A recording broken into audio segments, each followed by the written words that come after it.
Welcome to the Goods from the Woods. My name is Rivers Langley. And I'm Carter Glasscock. And Sam is feeling under the weather today, but never fear. On mic 3, we've got our friend and next door neighbor, one of the people that allows this thing to happen because we're so damn noisy over here. He hadn't called the cops yet. I don't hear shit, dude. No? I hear everything in your house. Well, No. I jerk off quiet. I go. I got a soundproof booth. You have the Win Benstein's money booth. The library. Dude, I can't nut unless I see Ben Stein's money. That's how you busted David. No, but I really have not heard anything. All I hear is someone's dog barking every fucking with day. the dog. Yeah. Oh, man. Well, this is Caleb Synan, by the way, Hello, making it's me, his Caleb grand Synan. I return. live down the hall. I'm Yeah. the Kramer of this cinematic universe. He's already eaten all my food, folks. He's wearing a lobster Drinking shirt. all your LaCroix. He got illegal cable hooked up to Rivers' TV the other day. Said some unfortunate things at the Laugh Factory, but I it's shouldn't have okay. done it. Who hasn't? Who hasn't? Oh, yeah.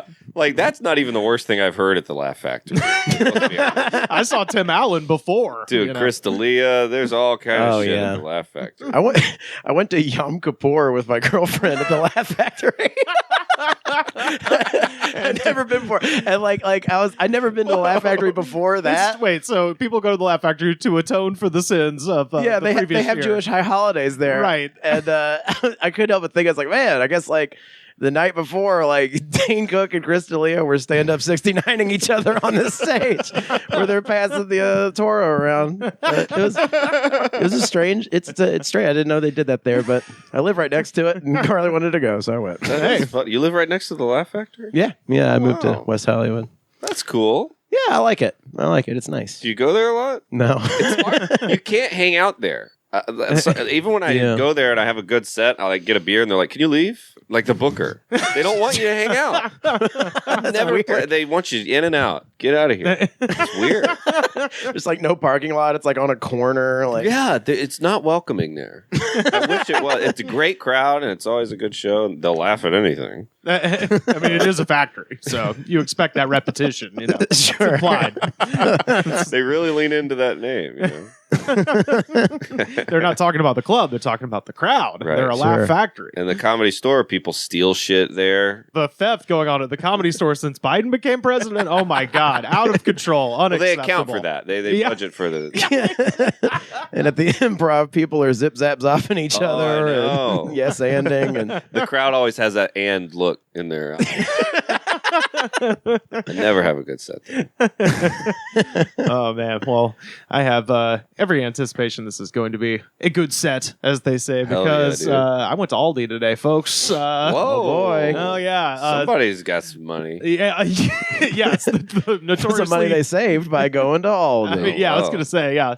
So, wanted to shout out our listener at Shaney442 for bringing this particular ungodly concoction to my attention, and that is the Aldi brand, which is called Gridlock, Oh. and this flavor, ultra white.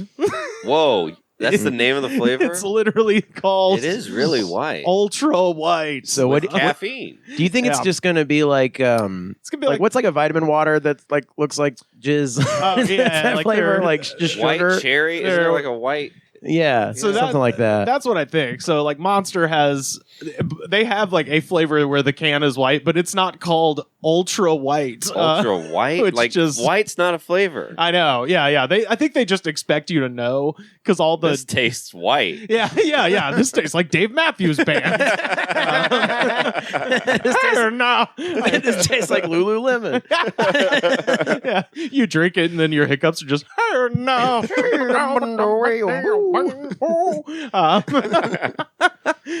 But yeah, no, I've been wanting to try this ever since it good? Shani hit me up. I got to tell you, so I have two energy drink things to mention before we actually crack this bad boy.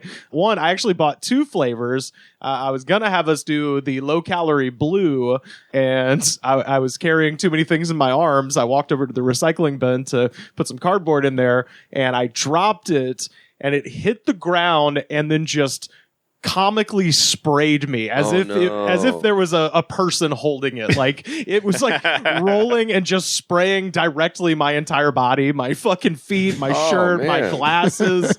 Like it was just, but no one there to see it, unfortunately. You should really have a GoPro. I know, yeah. It was I was fucking getting flash danced there, The second one was I went to the costume store on Hollywood Boulevard because I was looking for some Teddy Roosevelt glasses for a show I'm doing Saturday. And as I often do when I pass by a weird bodega, that is where you find the weird energy drinks. So I walked into this little corner store. I believe it was called Station Liquor on Hollywood Boulevard, right next to all the souvenir shops. Real classy place. Went to the back. And in the back cabinet, I found an energy drink I'd never seen before. It was in a black can, and it had a unicorn on it, and it was called Unique. And I was like, oh, hell yeah, perfect. Got something for the show when we record. Unique. I bring it to the counter, and the gentleman behind the counter looks at it, and then he goes, I cannot sell this to you, brother. It is very expired. And I was like, can I have it then? No, yeah, no. And he like looked at it. He was like, as if, his eyes conveying like, how the fuck is this still in the store? He's seen you buy 1 million energy drinks. He's like, you got to drink water, man. Well, no, You could have time traveled, man. Yeah. It almost seemed like an intervention, but it was because it was, I guess, mega expired, and the government had come in and ET'd all of them out of there. But these just don't go flat. They like turn into like toxic sludge as soon as they expire. Yeah. This is the Well, how good for you is it when it's good? Right? Oh, I mean, it's always bad for you. Seems Yeah. like how much worse? Yeah. But that guy, he says, I cannot sell this to you, brother. Wow. and took it away and put it behind the counter. And I was like, all right, then. And I just like you had like track marks all up and down your arm and shit. And he was like, you know what? I can't do in good conscience. I can't do this to you anymore. And I walked out without buying anything because I was like, well, all right, well, our business is concluded. Do that with cocaine? Like if cocaine... Does it go bad? It's too much fentanyl in this batch. Can't do it for you, buddy. What if he just cracked it and drank it as soon as you left the store? Yeah, he's like, this was no good. It's disgusting. Yeah. Oh, it rolled under the thing. I found. Well, you're not liable if you if you did shoplift it. They're not liable for that, right? I guess not. Or maybe if I shoplifted it, it might be one of those situations where the guy, tries to burgle the house and like dies on the way in, and then they still charge the homeowner or they sue the homeowner. It might be one of those things. Like I shoplifted this, but they weren't supposed to sell it. Also, the balls to like represent a burglar. Like, you're a lawyer. Is he gonna rob me now? Shit. And then he'll get away with it. He'll get another lawyer. Yeah. Well, usually in the retelling, the burglar has died, and it's like his family successfully sues the house for like, oh, your ladder was broken. You shouldn't have a broken ladder that my guy climbed in the window with, or whatever. Whose house doesn't have some broken shit in it? I mean, no one's house is perfect. Yeah, he with a perfect house cast every the first car time. I've ever had, if someone stole it, they would die. There's so many things only I know are wrong with it. Yeah. I've had my car broken into before, and it just ended up being like a further scattering of receipts. There wasn't shit in there. I had one item stolen from my car when I was in college, and they just stole my little radar detector, that beeps when a cop is nearby. Other than that, I wouldn't have known that anything. I was going to ask, why did you have a radar detector? So I could drive fast. I like to live that Mitsubishi Galant 2003 lifestyle. Yeah, dude. Cruising the back roads Are of those Alabama. legal? Is it legal to have a radar detector? Some states, yes. Some states, no. Alabama, much like these energy drinks, some states, it gets in a legal gray area. It varies state to state, but I mean, Alabama did just make carry and conceal licenses illegal, meaning just anyone can carry and conceal a gun now. The licenses are illegal. Yeah, I was so dumb. Okay, they're taking a step towards gun control. Yeah, so there's no way to know who has a gun hiding. I just always assumed that. I mean, why wouldn't you? I don't think anything will change. Yeah. I've been there. I think I've definitely told this on the show before, but my grandfather, when he died, had a pistol that I was like, oh, I want that gun because it was old, kind of family heirloom type thing. And my mom, because she's very, safety conscious, was like, I'll either sell you this gun for what it's worth, and it was an antique, so it would have been, $500, $600, or we'll give it to you, but you have to take like a gun safety class. And I was like, all right, fine. And so it was taught at the sheriff's department, and I was the only man in the class. It was literally me and like 50 women who were like, if Lester ever comes back, I'm going to blow his fucking head off. And I need to know how to load this Glock. And it was straight up just a bunch of recent either divorcees or people with stalkers who were like, I bought this at Bass Pro Shop. I'm going to kill that motherfucker. Everybody thinks like after their divorce, it's going to be like Under the Tuscan Sun and Eat, Pray, Love. But it's no. You're going to be getting a Glock. Meeting a bunch of other bitter ladies. People are getting their passports renewed pre-divorce. It expired in 2010. I gotta be able to get to Mexico. Lickety split. I gotta try them Bordeaux styled wines. Yeah. Now, Sheriff, can you tell me when am I legally allowed to shoot him?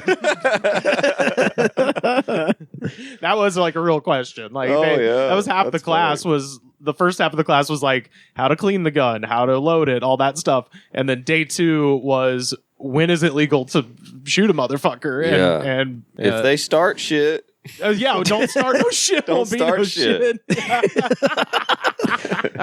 Yeah. I wonder how often cops get somewhere and ask who started it. That would be what I ask. Yeah, I mean, well, who started it? We all know who started it. Dude with hole in his head, or was it you? Was he talking shit? Was he talking shit? Who started it? Well, let me take you back to the summer of 1994. You're like, oh, okay, all right. Oh God, you're back that far. It's both of you. One of you should have left town. He had a tendency for talking slick. I told him this house ain't big enough for the both of us. I kind of like in my hometown there would be like beefs that go back 50 years. Ooh, and you're just like at that point, don't you kind of like them? Yeah, like one of your oldest friends. Like they remind you of the 90s. And it's like they know you really well. I just don't see. I can't imagine being mad that long. They beefed after watching Men in Black in theaters together. Yeah. Some shit. Like there's like touchstones to their beef. Ja Rule have been mad at each other before 9/11. You know what I mean? They've been pissed. It's like, come on. Still. They both like embarrassed themselves like 8,000 times too. Like the only thing they have left credible is the beef they have with each other. And I like Eminem put out a new Ja Rule diss track. Like as a bonus track, like a couple months ago. Recently? Yeah. What? And it's like, you don't even have anything it's like Fire Fest. I was literally about to say. About? Yeah. It's like 2 Fire Fest documentaries is kind of the ultimate diss track. I don't think like Eminem like wants it with like Future or someone who's like popular now. Right. He like wants it with someone who's like confirmed sucks. Well, it's like it'd be like me getting mad at someone else's like grandpa. It's like you need to beef. Beef's got to stay in your age. Yeah. Well, I think Ja Rule is, that's still fairly in the same age range. Yeah, the Machine Gun Kelly thing, that was funny. As I said before, that really should be the result of every hip hop beef. If you lose a rap beef, you have to change genres. Oh wow, yeah, I couldn't believe it. Yeah, I couldn't believe it. Like Nas beats Jay-Z. Jay-Z has to learn to sing country tunes. Like, sorry, you're out of hip hop. Like that should be how it goes. Him doing that little. Oh, yeah. in a country song. Yeah. Cannabis loses to LL Cool J. He's got to learn show tunes. Hell yeah. Those are like different eras, right? Isn't LL Cool J like 60 or something? He's old. Yeah, well, that Cool was J is like the third rapper. Well, he was. He was like, they're still like, hey, who? How about that? Yeah. Walk down the street and get some food. There'd be like 2 rhymes in the whole song. I was going to say, that's called the 1988 rhyme scheme. Oh, man, I hate it. The Beastie Boys rode that to the very end. They were the last people allowed. Dude, I don't get the Beastie Boys at all. Really? No, not even like the swirling. They're such a huge influence, and they're going, how we gonna go? Where we gonna go? Going to the store. Well, give me number go. Well, Caleb, perhaps what the fuck is this? Even if there's like a swirling bass loop or something, you can't get behind like it. Someone making fun of white rappers. It sounds like a Dave Chappelle sketch. It's the most annoying shit I can imagine. Well, Caleb, you know what you might need? Some ultra white. That's right. This will fix the Beastie Boy blues. Oh shit! Oh boy! Ultra white. This is everyone's favorite part. Is this a segment? Yeah, it's a segment. Yeah. It's a segment we don't warn anyone who comes on about that we think. All right. You don't got to drink the whole thing. Do whatever you like. But yeah, this is the Aldi. And this is not expired. Ultra white, not expired. Whoa, man. Well, what you thinking? What's the smell? Well, it smells like? green. It does smell green. That's right. Doesn't expire till June of next year. So Smells like Dragon Ball Z to me. Ooh, grapefruit situation, perhaps. I'm picking up some grapefruit. Uh-oh. Buddy. Uh-oh, that's... I can feel my heart palpitating. Ooh, I was gonna say that's pretty good. I kind of like it. It's not bad. Yeah, it's. I really thought quitting smoking would be able to do the segment better. It just all tastes like fucking like sugar. like a drink that would come with an umbrella in it. You know? Yeah. I was saying they're like a tropical cocktail. If there were booze in it, it could be like close to a what Mai Tai? Yeah, I was thinking the same thing. A little Mai Tai vibe there. Yeah, I don't hate it. I killed mine. I'm good. Whoa, dude! Hell yeah, chugging it, ready to fight this. Fight anything. Dude, ready to fight really anything. Hits you fast. I know. Yeah, it does. Yeah, this is like I said. This is made for Aldi. It's got 140 milligrams of caffeine in this can here. So how many cups of coffee is that? That's like 1.5 maybe. Oh, okay. Yeah. Now that's the thing is like usually with the caffeine, it always sounds way more intense than it is, man. You don't really start feeling it until 300 mgs. All right. What? How many are in this one? 140. So yeah, this is a cup and a half of coffee. Well, it's like we were talking about downstairs, like when you measure something in just inches. Yeah, I don't know grams. Yeah, I don't know grams. So that sounds like a shit ton to me. Like 140 grams sounds like, oh my God, am I going to be able to sleep tonight? And then I guess it's like caffeine and cocaine. What else is grams? Anything sold internationally. Yeah. Yeah, and of course, Aldi's a German company, so that makes sense. So wow, we're drinking a German drink called Ultra White. This is upsetting. Uh-oh. Whoops. I should have worn this Adidas tracksuit. Yeah. No, you're wearing the Kramer Lobster shirt. We discussed this. Help it. Theater of the Mind. Everybody came alive. Dave Matthews Band comes alive at the Earth Day Festival, at a concert in Brazil. Dave Matthews Band comes alive at a microbrewery or a Chili's bar and grill. They come alive, come alive. Is this a segment coming up later? Because I happen to notice a Mike Lindell book. Oh, wow. King of segues. Caleb. I didn't know if this was part of the podcast or if this was just you doing some light reading. Oh, yeah. No, It's kind of both. Yeah, a little bit. I'm jealous, man. It's one of those things I don't want to buy them because I don't even want anyone at any store to be like, look at this guy. Yeah, well, so I have great news for you. He has on his website as a download the audiobook, and it's free. And is it him saying it's it? him reading it, and as I've said, wow. But here's the unfortunate part. It's him reading it as if he's never read this before. Like he's just kind of like as if it's not. You're gonna be like, oh my. Well, no, like say you wrote an autobiography and then you were supposed to read the audiobook.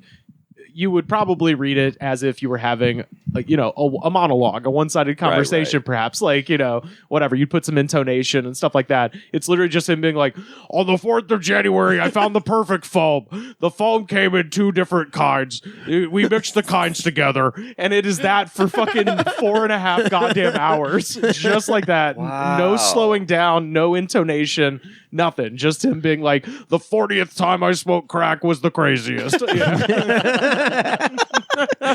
So it's more fun if you know what his voice sounds like. It's more fun to read it in his voice in your own brain than it is to actually listen to him. I'll say that. Yeah. There's so many notations in your copy of it. Yeah, I mean, I was doing that up front. And by the way, at the end of there's 44 chapters in this book. The front is I haven't seen a 3D cover in a while. Oh yeah, it's a hologram, baby, or a holograph. It goes. So that's a picture of him from when he was at his worst.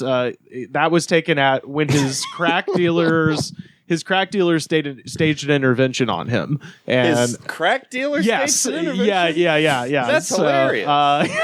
And so, he had to have run out of money or something. well, so one of the crackheads took that picture of him looking all broke, and then the next one is him as the. I mean, he's just smiling. The crazy man difference. you see on TV.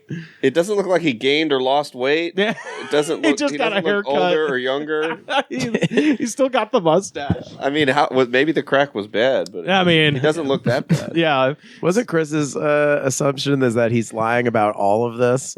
Oh, damn. And I was willing to go with that because I think at a certain level there's definitely some exaggeration happening. He's conflating events and things like that. A crackhead? Yeah, exactly. But as I said, I'm like, I am willing to listen to a liar tell great stories. Yes. I love a guy who's full of shit, who has just... I've had enough of the truth. I know where to go for it. I know. I'm not buying a book to learn. Yeah, exactly. Yeah. It's over. Yeah. The truth is you sat at your house and did drugs for 30 years. That's not that entertaining. I want to know about the day you crashed your motorcycle on the way to your parachute failing, which is a thing he claims in this book. Yes. Yeah. He says that he had 2 near-death experiences in one day. Well, I love my dad. And I'm like, half my dad's stories, I'd say there's a 20 to 30% crazy exaggeration. Anything that happened before like 1980. Yeah, sure. Like, okay, Dad. Yeah. We'll see. And my dad is a teetotaler preacher. Yeah. So it's like, if this dude... Well, now he is too. I gotta know. Yeah. So this book, as I said before on the show, has 44 chapters. So we've broken it up into 11 chapters each, and had to kind of sit on this last part for a little while. But here it is. This is the final installment, my final book report on What Are the Odds. You're done with it? From Crack Addict to CEO. I finished it, and I've got notes that I was going to... Oh, man. So I'm going to share... Hell yeah. I'm going to share my notes with y'all from the last 11 chapters of What Are the Odds. Catching up from the last section, he makes a firm vow for the 900th time to stop smoking crack. And this time he's done for real. And so he wakes up on January 16th, 2009 on his friend Bruce's couch and decides to start his life over. And he says that at that point, magically, through the power of Jesus, his desire for drugs and alcohol totally gone. And he goes to his sister's house to announce that he had finally quit. Then he had to find his friend Rachel, who's also a crackhead that he was kind of dating, to help build MyPillow back up. Because he sort of let the company fall to the wayside. Well, the first thing you do is you find your most business savvy crackhead friend. The most industrious crackhead in Minnesota. Oh. The next day he wakes up in his sister's basement and he has the phrase, "Run, baby, run. Run, baby, run," repeating in his head. Okay. So... Okay, from the crack. The withdrawal. Yeah. So he, of course, goes to the library and finds the book "Run, Baby, Run" by Nicky Cruz. Cruz is he was a former gangster who became an evangelical Christian. Okay. And I believe he's the guy who he went to promote a book or something on David Letterman, and David Letterman was kind of like, yeah, with the Jesus stuff. How many people did you kill? You're like, oh, wow. So he finds this book. So he's like, I wasn't comparing myself to this guy. He has a much crazier life than me, but it did give me inspiration. Man. Yeah. Imagine if this dude was still smoking crack. Well, what he could achieve. Yeah, I was gonna say he's I feel like he may or may not have switched to some Adderall. See, I'm skeptical as to whether he even smokes crack. I think he's just a pathological liar. I mean, that's entirely possible because the only evidence of it is this. Yeah, like somebody the first smokes crack. It's this one. Someone's smoking crack in this operation. Yeah, It's a good business. I mean, yeah, people love it. There's a fervent customer base I'm for it. hearing about it every day. So if people remember from the last time, these two guys, Frank and Jack, have sort of taken the company away from him essentially and made him an independent operator selling his own product. And so they're now making a play to get him out of there and take the company. So they start taking over his shows at state fairs and spreading around that Mike is a druggie. We're MyPillow now. What? Yeah, they're trying to cut him out of the fucking business, and they're holding his pillow fabric hostage for $30,000. Wow. Man. So Mike goes to the bar, and Just because he's a crazy iconoclast, because he parties a little bit. yeah, He's gonna get his genius idea stolen from him. They're holding him down, so he needs to make $30,000 to get his pillow fabric out of Hawk, and so he goes to his favorite bar and meets up with a cowboy named Jack, who gets him in the room with some investors.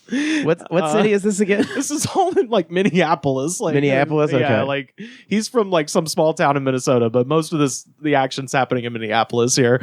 But he finds Cowboy Jack and he goes to meet with some investors, and this is his, as far as I could tell, one single solitary attempt at a joke. He goes, "There was a CFO, a CIO, a CEO, and maybe even a CIEIO." Oh, no. It's like, dude, the crack. You were better with the crack, man. You were better with the crack. That's even worse than I thought. You know, like CIEIO. That's like a joke for like a 5-year-old who's aware of government agencies. It's like for a person that doesn't exist. He walks into this meeting with a t-shirt. He's wearing a t-shirt and jeans, holding a pillow and 3 jars of foam.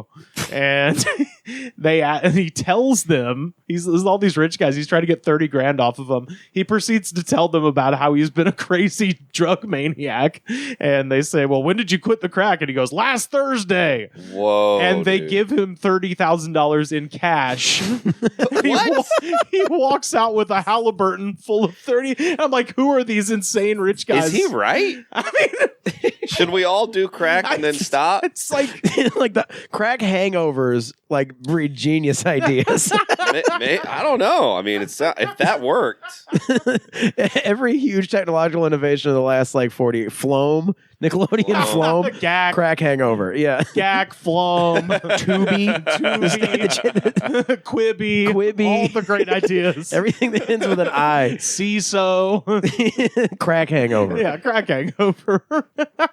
Or for this guy. Is there a hangover associated with crack? It's got to be, right? Well, There better be. I'm not going to do it, and there's not going to be a hangover. I'm going to be upset. I don't. Well, there's one with cocaine, right? Like, That's what you just- I hear. you just want more. Yeah, I've never done crack or cocaine. According to this No. book, the reason he prefers crack is because you could sleep. Apparently, like when the high wears off, you can actually like go to sleep. According to How many milligrams of caffeine is in crack? yeah. Or was it that incredible pillow he had his head on? I mean, so yeah, the Run Baby Run is only the most recent, voice in his head. Previously, he had somebody screaming in his head, going, "Where's my pillow? Where's my pillow?" And that's how he got the I name for missed the this company. section. Yeah, that's Okay. where he got the name for the company because a demon was screaming it at him in his crack sleep. Unreal. Have you gotten a MyPillow yet? No, you really should get one. I have slept on one, and it is not great. Oh, okay. Yeah. So yeah, he walks out with $30,000 cash. One of the highlights of this book is all of his, the people he meets along the way, where he recalls their strange names. So his drug counselor at his church is named Rafe Ronning. Rafe Ronning. Rafe Ronning. And everybody's, sharing their stories, and it gets to him, and he goes, "I have a pillow company that's some kind of platform for God." And that's and then he starts telling more crack stories at his church rehab program. His sister, meanwhile, she's also having visions. So the whole family's fucking nuts of a woman in a teal dress with long dark hair that is going to be Mike's future bride. So she just knows it. Meanwhile, he meets up with a guy named Tom Clapp. And Man, these names. and They're so made up.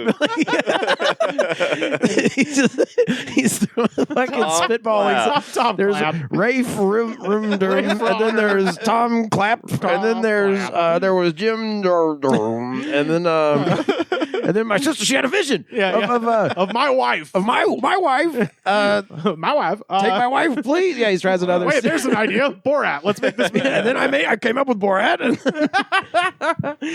So Tom Clapp, he makes Tom Clapp MyPillow's chief praying officer.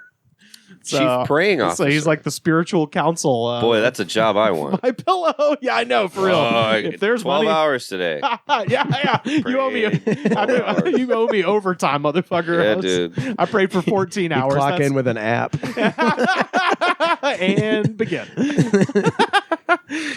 So he gets to the Minnesota State Fair, and his bread and butter at this point is doing fair shows and, demonstrating the pillow to the people. And these assholes, Jack and Frank. That part I kind of believe. That he was showing, he was demoing MyPillow at state fairs. Shout out to a friend of the show, Eric Nelson. That's where he got his MyPillow. Was before this guy was on TV, before any of this stuff. What? Yeah, so a friend of ours who listens to the show up in Minneapolis went to the Minnesota State Fair, and this guy was like selling the MyPillow, and he's like, okay, yeah, I'll take a chance on it. But way, before anybody knew. And what did he say about the pillow? Anything. I mean, it's in the guest bedroom. So So can't be that that good. tells you everything you need to know.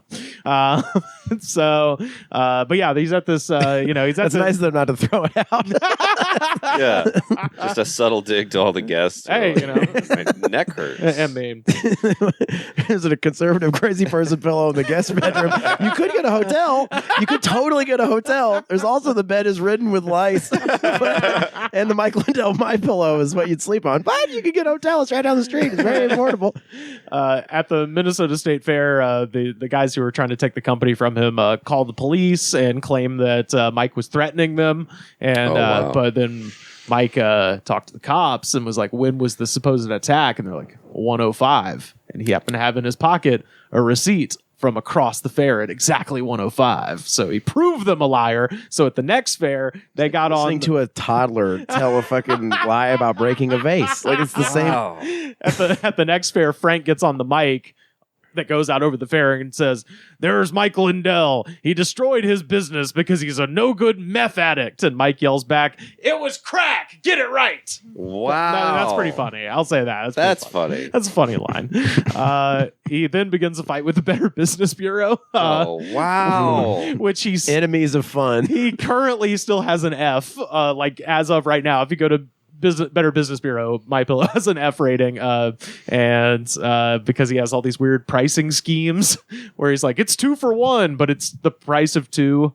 Like just all this. Is that illegal? Yeah, I assume that's what happened every time. Yeah, I mean, 2 for 1 drinks are illegal, right? Yeah, I mean, But other things are like you can't just sell. Yeah. Well, he says If you're a prostitute. top and ass for the price. Hey, yeah. The Better Business Bureau is always hanging out. 2 breasts for the price of 1. Yeah. Better Business Bureau in a trench coat, fake mustache. You gotta have a half-hour lunch break for all these hookers. When exactly do you hit the streets? So if you go on the website now, there is a standard response to any complaint. So there's people just being like, the shipping was fucked up, this thing didn't work, blah, blah, blah. Every complaint they write, we do not recognize the Better Business Bureau as a legitimate company. Therefore, we will not responding to any further communications. So that's what they're doing. Today, they're still doing this. I didn't know you could do that. He gets his first national exposure when he meets Don Imus. So he's the racist guy. Yeah. yeah, exactly. What team did he own? He owned a basketball team. No, you're thinking of Sterling. That was a different racist. Don Imus, Sterling. Don Imus was the radio host who called the Rutgers women's team nappy-headed hose. That was his. Yeah. He was this old fuck with like a cowboy hat who used to just be racist on the air. It's kind of his thing. But that is where Mike, this is like before the infomercial or anything, this is where he got his start because apparently Don Imus loved MyPillow. Oh, wow. Mm-hmm. And so, yeah, and he would have him on, and Mike would talk about his card counting and the crack and going to Mexico. And then his representative tells Mike, Mr. Imus has never listened to anyone talk for that long. So he charmed Don Imus. And at that point, Don Imus begins talking about MyPillow, and that is where this shit starts. Really? So this is before the infomercial. He just was selling these around, somehow got in the room with Don Imus to try to become an advertiser, and Don Imus started spieling for MyPillow on the air. Whoa. So at this point, It's like being out here. You never know who you meet. You know what I mean? Oh, yeah. Oh, just Johnny Carson once said, be ready. Yeah, Always be ready. That's right. Yeah. That's what happens. Yeah, the racist cowboy man will take me to the clouds. You can sell your brick pillow to an incoherent, senile racist in a cowboy hat. And now we're reading his hologram book on our podcast. The hologram book. He goes from frowny to happy. Cool. Dude, there's so cool, so many pictures in that book. What was the last book you remember that had a hologram cover? None. Dude. Zero. Animorphs? I was gonna say Animorphs. There it is. There it is. Yeah, boom. I knew It's there definitely was been one. since like a elementary school book fair since I've seen something like I that. feel like there was a Choose Your Own Adventure Goosebumps that had one, maybe. Totally, yeah. But yeah, so he's about to film the infomercial. The makeup lady who's doing his makeup for the infomercial, she was Prince's makeup lady. And so he tells his famous Prince story, which is that in Panama City, Florida, he punched out a biker at a bar, and then he had to run from a biker gang. So he ran into a bar, and he realized very quickly he was the only white guy in the bar. So in order to impress the patrons, he decided to get up and sing Purple Rain. Every black person's favorite song. Every time I'm in an all-black bar, it's like "Don't Stop Believing" for black people. Yeah, except "Don't Stop Believing" isn't 8 minutes fucking long. So like, not only is it like dumb, it is also a really long song. But apparently, he just bowled the crowd over. They loved him. They're like, look at like this. Even during the instrumental break, You can just the see 3-minute instrument. This fucking idiot with his giant head and his mustache, just fucking Pete Townsend windmilling air guitar. Wow. Some new person comes in and they're like, shh, we're watching something right now. We're seeing the craziest man in Panama City. But apparently he got a standing ovation. I'm sure. And then years later, he got to go to Paisley Park. And he's at Paisley Park to see Bob Seger, who's playing like a little show at Prince's house. And he's really excited. And he starts talking to this guitar tech. And he tells this guitar tech the whole story. And the guitar tech is like, oh, man, so you're a big Prince fan, huh? And he's like, yeah, I love Prince. He's one of my favorite artists. He goes, that's cool. And then he walks out on stage, and it turns out that guitar tech was Prince. Oh, come on. Which means Bob Seger's guitar tech was Prince? No, he just thought it was a guitar tech. Seeger didn't show up, so Prince goes on stage, and then he's like, oh, that guy was Prince. And I'm like, Prince is one of the That's most... like when he's telling that story. No and he one looks like Prince. That's what I'm saying.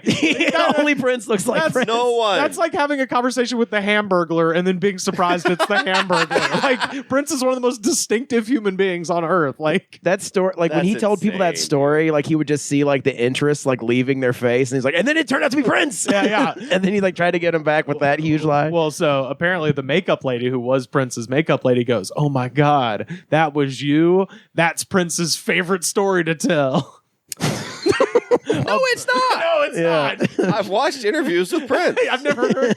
Oh, let me tell you about this fucking mustachioed idiot. What would be in it for Prince? Nothing. At the end, it was me. He's like, yeah, It doesn't work. Yeah. Prince tells it. Let me tell you the legend of this guy named Mike Lindell. Right. Oh, yeah.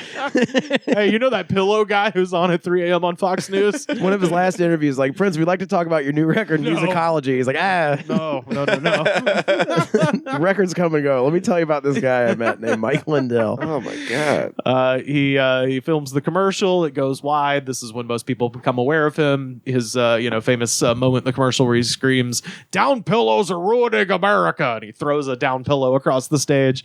Wow. Everything expands so quickly. He ends up hiring about 500 people, including most of the gang from his bar he used to own called Schmitty's. And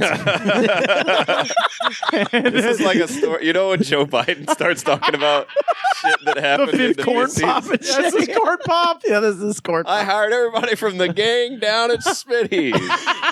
Oh, you did? The janitor, the bus boys at Schmitty's. And it was Prince. And that young man with a switchblade was Prince. What? That girl ended up being Madonna. They were all there in my pool. I was the lifeguard.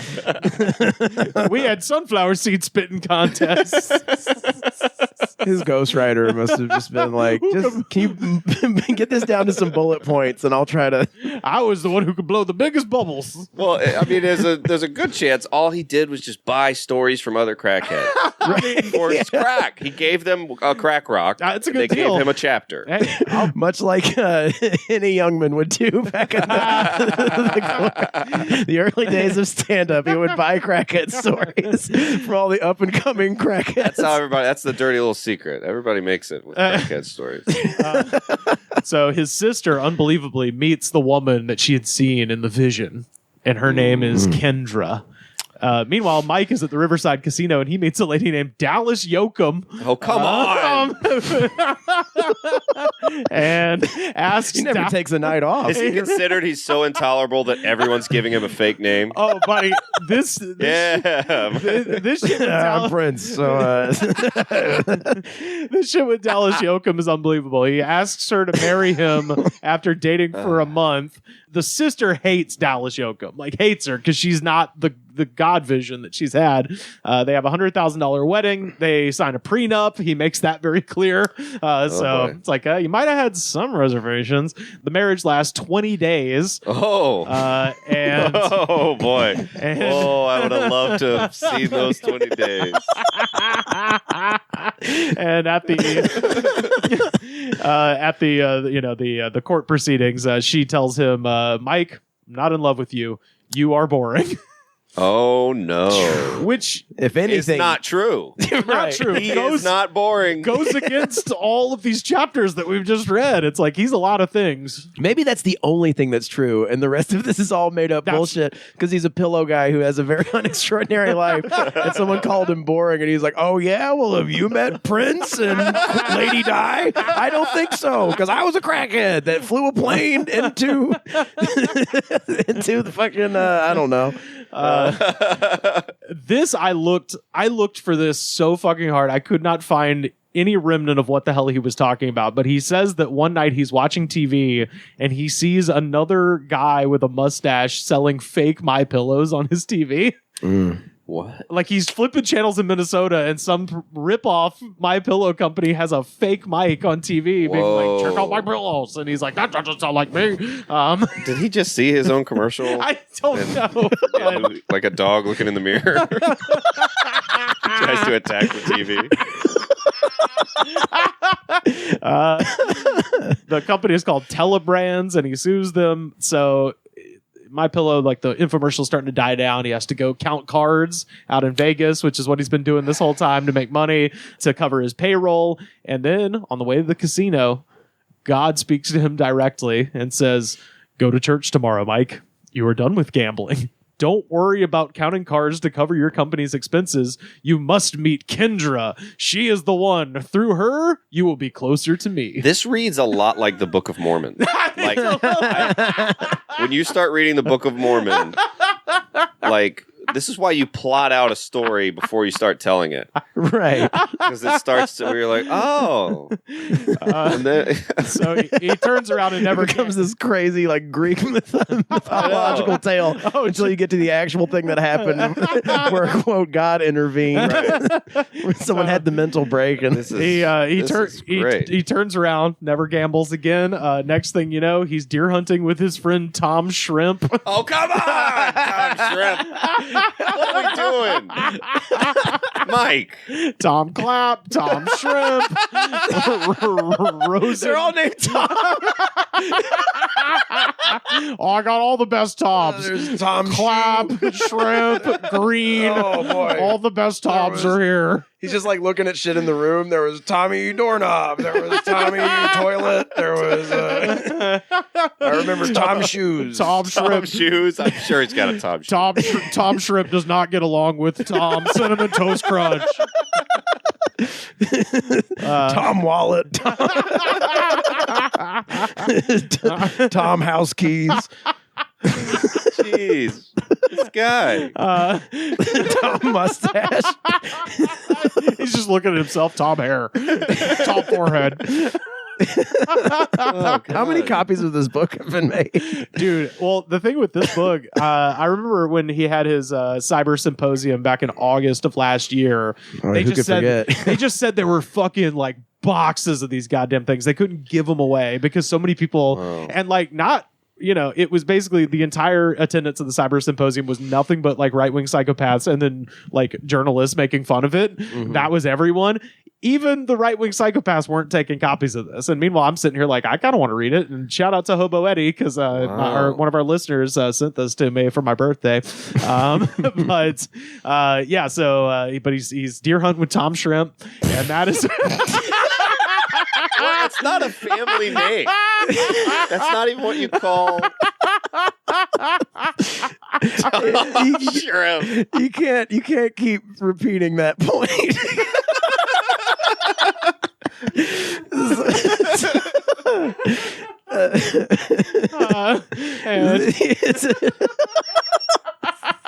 The artist formerly known as Tom Shrimp. I mean, we are just picturing a shrimp with a gun, right? Yeah. Or like a shrimp disguised as a person. Yeah. My name's Tom Shrimp. You've heard of a pistol shrimp. This is a rifle shrimp. 30-06 shrimp. So he's deer hunting with said individual, and that's when his ads hit Fox News, and all of a sudden his phone starts going crazy, and he decides to buy $2 million worth of ads on Fox. Wow. And then he also magically shoots a deer immediately. He's like, and then I killed a massive deer. I did a backflip and killed a deer. Yeah, with my bare hands. I did a backflip back into my Camaro, and then I married. I snapped its neck with my thighs. I married Claudia Schiffer, and then I went straight home. Now, speaking of celebs, now is the time when Stephen Baldwin enters the picture. Because he is oh my god! Yeah, so he's so MyPillow guy because he always, you see him on this picture. He always prominently wears that cross on the outside. So Stephen Baldwin sees some money and is like, I'm going to attach myself to this lunatic. And Stephen Baldwin gets Mike Lindell the Federal Enforcement and Homeland Security Foundation Patriot Award for his work with the quote-unquote Lindell Foundation. So one of the things about this book, and this came out in 2019, so one of the things he keeps hitting is his important charity work. So the Lindell Foundation, turns out, is his dark money operation. That's how he donates to all these like Republican ghouls, is through this fake thing that's supposed to be helping drug addicts. So that's cool. Yeah, Lindell told the Young Turks in 2021 that he hasn't done anything with the Lindell Foundation in 4 years, and the URL redirects to his personal site, but tax records shows that it's still taking in money and distributing it to evangelical causes as of 2019. And the Lindell Foundation, their filing says that they donated towards education through a organization called Liberia to Liberty, and the IRS has never heard of this, and it's not anywhere in Virginia state records either. So so he's doing good stuff through this. Is kind of surprising. He's been a pretty straight shooter up to this point. Well, what it is I don't. he's a giant. He's a what they call in casino. He's a whale. He's a fucking guy with way too much money that he knows what to do with, and he's easily influenced. So you've got all of these cretins like Stephen Baldwin, and he's the least problematic fucking person that Mike interacts with from here on out, that just attach onto him because he's full of money and he's an idiot. At this point, he has another vision. He has a dream of him. He does not get a night off. I'm telling you, dude, God really won't doesn't. leave him the fuck alone. There's not one chapter of like, I really enjoyed watching Friends. Went to sleep around a reasonable hour. He has a dream. I was awoken by a horrifying vision. Yeah. Me and Rosie Perez. He has a dream of him and Donald Trump in a room together. And he said, what year is this? This is 2015, baby. Oh, and he says, why would a presidential candidate want to meet with an ex-crackhead like me? I'm like, I could think of a few reasons. Yeah. So he goes with Christian Talk Radio Network, Salem Radio, on a tour of Israel with Kendra and Stephen Baldwin. And he claims that he was apolitical before the flight to Israel. But on the flight, that's when he gets red-pilled. Stephen Baldwin and his wife, who's like a mega conservative, they talk him into it. He goes to the National Prayer Breakfast, and that's where he meets Dr. Ben Carson. Buddy. So he's just like, the rest of the book is just name dropping. Yeah. That's the best part of it, is like, and we're, there's like, whatever, as I'm reading this, there's just all these names popping out where you're like, oh God, that's not going to do good for Mike. It's just like names dropped in this book and Epstein flight log just start becoming one document. He goes to the 2016 Republican National Convention, and that's when somebody tells him that Donald Trump loves the MyPillow commercials. Oh, of course. They say that Trump sits up at night, and as soon as Fox News goes to commercial, he goes, I bet it's going to be the pillow guy. I bet it's going to be the pillow guy. Like, he gets really excited for the commercials. He gets invited to Trump Tower. Meanwhile, his wife wants to go to attend the church of a Messianic rabbi named Jonathan Kahn. Oh. Yeah, so this is like a... so you take the Jews for Jesus idea and then just ramp it up to evangelical, basically. Oh, wow. Yeah, so... It's always good to have the last name Khan. Yeah, I know. That's right in the book. Tom Kahn. Tom Khan. John Kahn. No, his name is John Kahn. John Khan. John Kahn. I had just seen the Terminator. In his book, The Paradigm, the ancient blueprint that holds the mystery of our times, which, boy, what a great title. He compares Trump to King Jehu, who led ancient Israel away from idolatry. He says that abortion, gay rights, and the decline in the public role of religion were all signals for Khan that the United States was taking the wrong path. He also meets Rudy Giuliani at a party in the Hamptons. Oh, no, and dude. Rudy Giuliani repeats his commercial to him. He's just like, down pillows are ruining America. And he like kind of like is like, look at you, you freak on TV. So... suck to have to cater these parties for all these like Illuminati child molesters. Oh, you get to spit in all the food though. I mean, that's so much cocaine to clean up. Versus cocaine dusted everything. He meets Trump at Trump Tower. They talk about addiction, even though he was specifically told not to talk about that because Trump's brother drank himself to death. They're like, hey, maybe don't. And he was just like, Mr. President, I was a crackhead. It was fucking awesome, but now I'm talking about God. It seems to be his opening line everywhere he goes. Yeah, crackhead. He decides, despite the fact everyone at MyPillow being like, for the love of God, don't do this. He decides to publicly support Donald Trump, which, he took that pill, man. Everyone was like, hey, maybe sit this one out. Like, you believe what you want, donate to who you want. But I've been following politics for a couple weeks now. Yeah, I know, literally. Ever since Stephen Baldwin, star of Biodome, told me this was a good idea. Co-star. Yeah. He goes to Vegas for the Pacquiao-Vargas fight. Him and Stephen Baldwin pray with Manny Pacquiao, and Manny wins by decision. He can't find a flight home for the Trump rally, so he throws up what he calls a prayer flare. Which is where I guess flare. you just like beg God to help you out. You know, it's like, oh God, or it's a flare, help me out. Foxhole prayer, I guess. I suppose so. Prayer flare. Yeah, and he finds a flight, and he's gonna go. It could also be like stickers of crosses and stuff. Like, Yeah. like buttons. Yeah. You need at least 15 pieces of prayer flare. He gets a flight back to Minneapolis, and now he's about to go speak in front of this Trump rally. And he says the whole thing happened so fast I didn't have time to post about it on Facebook. Whoa, And that's you're like- fast. Boy, you had a whole fucking flight from Vegas to Minneapolis. You didn't have a okay. I know how long that flight is. That's long enough to post on Facebook. Before the speech, he says he's nervous. A lady walks up to him and says, "Mike, I'm Michelle Bachmann. You look like you need to pray." And I'm like, "Oh my god, a name I haven't thought about in fucking years." Oh my god. And- Mike, I'm Mother Teresa. Hello, this is my friend Tom Airplane. This is Billy Peanuts. This is Tom Peanuts. That's Tom Pilot up front. This is James Pretzels. This is Andrea Ginger Ale.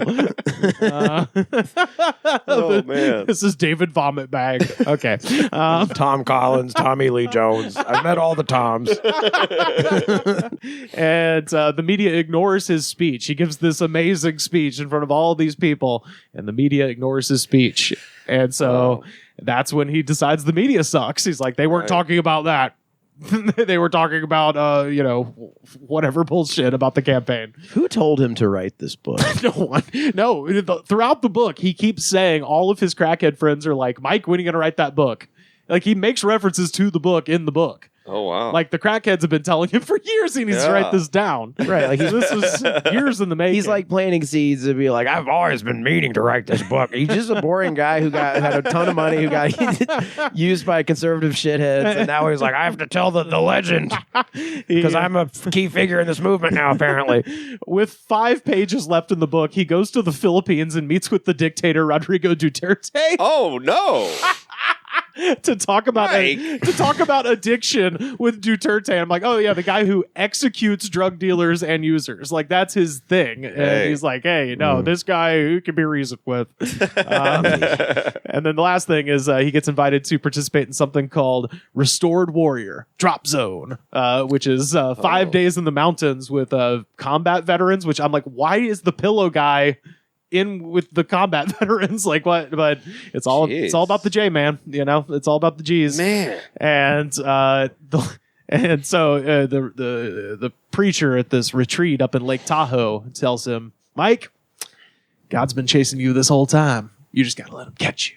So he finally accepts, having been mildly to extremely religious this whole time, finally accepts Jesus into his heart. And you're like, you At the end? at the very end, and you're like, you were pretty Christian before this. He's just ultra Christian now. And then the last If God was interrupting his hunting trips, you'd think, that would. if God is speaking to you directly, it's like, it seems like we're cool. He would have told me that I you need to get go. a vision every night. Yeah, every single night he tells me some crazy shit. And the last thing, his dad is near death. And this is where that little like anti-vax kind of thing comes in. So his dad is near death. Like, he can't communicate. He's on his deathbed. And they beg him to take him off this one particular drug. And the doctors are like, we couldn't possibly take him off this drug. And then they take him off, and his dad dances out of the hospital with his walker above his head, and he lives still, as best I can What? tell. Fuck science. Wow, Fuck your dude. science. Did he jump and click his heels? That is how Mike makes it seem. He's like, he's as spry as ever. My old man is doing great. I didn't look up to see if he's dead yet because this was 2019. But Wow. in the last section, he's giving a speech at Liberty University. Everything's going groovy. And at the last words of the book, to be continued. Oh, of course. So he's gonna have a lot of fucking free time when the people at his company drum him out for being insane. What my thought is that this whole book is that receipt story. This whole book is he has committed lots of crimes, and these are all alibis. You can ask Tom Shrimp. I was Duterte. Yeah. I was with him. I was with the dictator of the Philippines at the time. I couldn't have done these financial crimes, FBI. I know. I think it's just a list of places he wasn't. No one would suspect he's at the center of all this shit. Oh, God. So that is the conclusion of What Are the Odds from Crack Addict to CEO by MyPillow guy Mike Lindell. As I said, I want this book out of my house. So what we're going to do, tweet at us at The Goods Pod. We'll run this for like a week. Whoever has the best alternate title to this book, I'm going to mail you this book, and I'm going to mail you a Goods from the Woods t-shirt and a bunch of stickers and shit. So go at it at The Goods Pod on Twitter. Tweet at us if you have a better title than What Are the Odds for this psychopath's fucking book. And if there's any other weird... All of my Toms.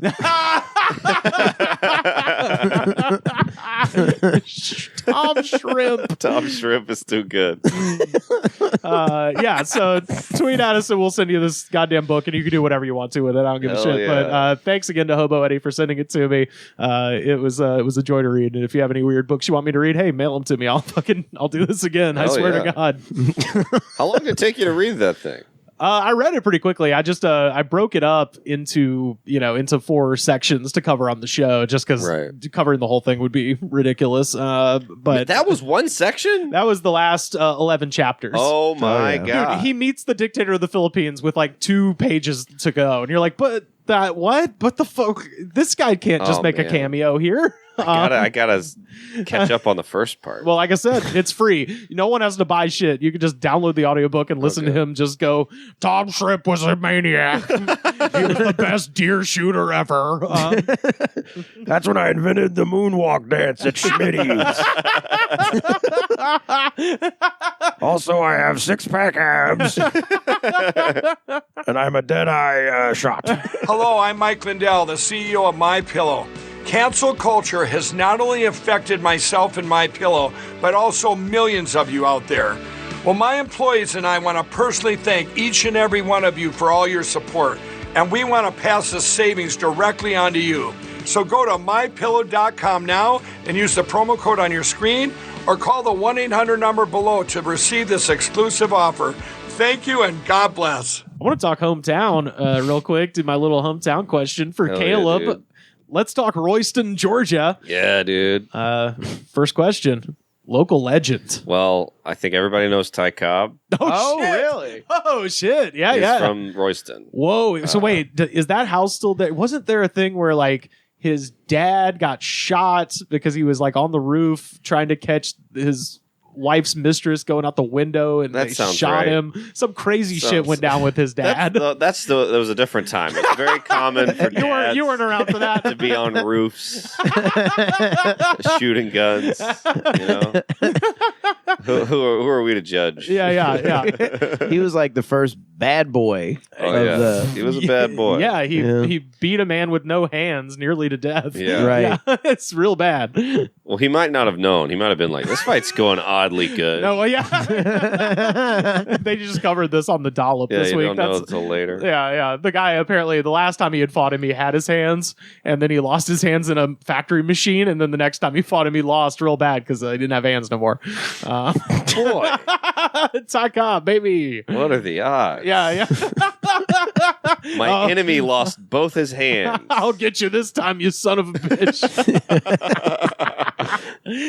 Oh, Do all God. of Ty Cobb's future children's walk around Royston all cocky? Oh, I bet. Rings on every finger. Yeah, we have like a hospital that's named the Ty Cobb Hospital, and we have a museum there, and it's like he's the guy, like he's the number one. Of celebrity course, from yeah. Royston. And I told a joke about him on Conan, and everyone was fucking pissed. I am originally from Royston, Georgia, the home of Ty Cobb, the racist baseball player from 1901. Here's how racist he was. They called him a racist in 1901. You know how racist you had to be? To be too racist for 1901? It means there were Klansmen at the game like, this dude's a dick, dude. What the heck? And I thought it was a fun joke. That is, I mean, this is true. Yeah. And I didn't even care if it was true. People were like, he actually wasn't as racist as they just planted that. But it's like I don't care what's true. I thought it was a funny thing to say. Yeah. So I don't care. Yeah, it's also like public perception. Like that's one of the first things people think about when they think about. Yeah, well, and the guy with no hands that he beat up called him the N-word because he knew it would set him off. Right. That's what people used to yell at him because they were like, advice. "This guy is so racist." If you don't have any hands, don't pick a fight. Don't say the N-word. Sound advice. That's a pro tip. Oh fuck! Question 2: worst bar? There are no bars. No bars in Royston. It's a dry county. Wow. Fuck. Okay. Yeah, not one. Oh wow. Pretty crazy. Okay. Well, Did you when you were of age or maybe even before? Did you where did you go? Where's your first did you watering drink hole? in the woods? The first time I had alcohol was in college. I was at UGA. Sure. Okay. And I had all of them. I was gonna say, Right. University of Georgia. They hand you a drink One on the way night in. I had wine and I had whiskey and I had a beer and I had pretty sure I had champagne. I didn't know I didn't know any of that because liquor before beer, but it's like champagne before Malort. before whiskey before I don't know. Before brandy, yeah. before all types of crazy But shit. there was no drinking in high school. I didn't. Wow, okay. The dry county thing does kind of work. Yeah. It is hard, especially in a small town. Like I couldn't even go. Like even if I tried to get my older brother, they'd be like, "What are you trying to buy alcohol for?" Yeah. No liquor store. You could have got beer, but it's like I would have got caught immediately. Right. I worked at the grocery store, so it's like, how am I gonna? That's the only job I could find. Wow. Question 3: best local food. Bar H Barbecue. Oh yes, all right. Really, really good, authentic, family business. They smoke the hell out of it, and they really pay attention to the sides. Really good slaw, really good stew. They have really good chicken, which a lot of barbecue places overlook. Yeah, They Right. have very, very good chicken. It used to be there was a whole year where all I ate was the chicken. It was really good, and the pulled pork's dope. Everything. If you get a chance, you're in Georgia, it is worth going out of your way to go to Bar H. It's so good, and it is unaffected by inflation. You can eat like a 10-course meal for $8 there. It's so dope. They're so nice, and they refill your stew like it's water. Like they don't. I'm not kidding. Whoa! You want more stew? Unlimited? And then, dude. Wow. One of my favorite restaurants ever. God damn. Bar H. Bar H. See, Okay. That's always my thing about the barbecue out here. There's places that know how to do the meat right. The fucking side game in LA sucks. No, you're right. Every fucking place, it's like, dude, you figured this brisket out. How do you not know how to do macaroni and cheese now? I know. Yeah. Mac and cheese is not that hard. It's not that hard. Huh? Figure it the fuck out. Lots of butter. Not a lot of ingredients. Yeah. Number 4, local ghosts or monsters. So I looked it up, Okay. Yeah. Hell yeah. and I don't know if ghosts are real. I think probably not. That's fine. Yeah. But if there are ghosts, there aren't any in Royston. Okay. Because every one of them I look up, they'll be like, I keep seeing this guy wandering around in a hospital robe.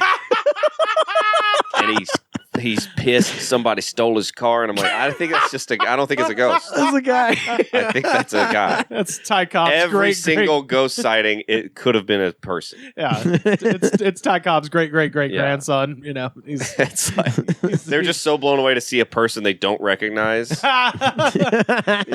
a ghost. No, it's someone from a town over. I was gonna say there's so many ghosts on Next Door in Royston. I did look, and there's so many ghosts, and it's all shit. Like none of it sounds even spooky. There's a Spanish ghost. Yeah. He's at the gas station. He's Spanish. He does own the gas station, but I think he is a ghost. Seems like a ghost to me. And finally, favorite thing that's not there anymore. We had a Bojangles. Oh, Bojangles rules. God damn. It does. And I didn't know there was a bunch of them until I went to college. I was Oh, like, yeah. we got this place called Bojangles. It's right down the street. But yeah, that was one of my favorite spots. Oh, and it's- Love those the Goddamn. breakfast. Ooh, Dude, Cajun Chicken. filet. Yeah, that Cajun filet is Cajun insane. filet. The with the bow potato rounds. Yes. rounds. Dude. It's so It's a unique funk to those. Like they kind of smell. Oh, they got a garlicky thing. I don't think they I think they have one thing they make everything in, and they don't wash it. Everything kind of tastes like, there's a little breakfast in the lunch. Yeah. There's essence of breakfast all over all of their food. I love it. Dude, the Cajun filet biscuit. Yeah. I've had one time, me and Dave Stone went to Bojangles for breakfast, the same one, and then went back for lunch. Hey, They were like confused why we were back. They thought there was a problem. Yeah. And we just ate 2 more Cajun filet. Hey, man, nothing wrong with and that. they were just like, this is not what anybody does. I've I think the last time I was in Nashville, I sat in alone at a Bojangles and ate the bone-in chicken meal there. Oh, It was all right. It was pretty fucking Treat good. yourself to a nice sit down. I'll tell you what. I toasted my ex-wife and I cried during it, and it was great. It filled up a chalice with honey mustard. Yeah, it was a real. Here's to you bitch. Yeah, it was a real sideways kind of moment. You know, They should just open a restaurant called My Ex-Wife's Chicken. tastes like shit. Yeah, let's go down to My Ex-Wife's. You'd probably like it. Everybody else seemed to, except for me. How does Brandon like it? Yeah. Quotes over all of it. Oh yeah. No, LA's made me a chronic in-car eater. Oh yeah. Yeah. So Yeah. Nothing better than eating in the car. I hit that Bojangles. I get to, Especially during like the pandemic, that was the shit to do. Yeah. When I go home, I hit that Bojangles. I get the Cajun filet, and then I get the Bo rounds. And then here's the clutch part. If you don't know, their honey mustard is maybe the best fast food honey mustard there is. And they give it to you in a fucking Petri dish. It's like this huge thing. Yeah, they do. It's a good deal. And I feel like Popeyes and Chick-fil-A, there's a lot of chicken news, you know? And in the chicken game, but I feel like Bojangles unfairly unsung hero of the chicken game. Yeah, they get disrespected. I think are they just Southeastern chain? They're based out of North Carolina, and now they're slowly kind of fanning out everywhere. But they're like Cookout. Those are the two North Carolina. I love Cookout. God, talk about bang for your buck too. Yes. Holy shit! Dude. A quesadilla as a side? Yeah, get the fuck out of here. Oh man, I want to say this specifically to our listeners over in the UK and the rest of Europe. If you, for no other reason, go to the American South, go to a Cookout, because it is as if a British person making fun of America made a restaurant and doesn't understand the conversion rate of our money. No. I mean, like the last time I went to one, some guy got arrested for a DUI in the line of the drive-thru. Like he passed out and a cop just like knocked on the window and was like, "Hey buddy," and like pulled him out, arrested him, drove around his car, and then got a burger with chicken fingers and a quesadilla for $5. That is the most American shit in the world. So nuts. And I think it's actually smart. Their prices are so low that I think that's their advertising budget. That we won't shut they're not sponsoring this podcast. No.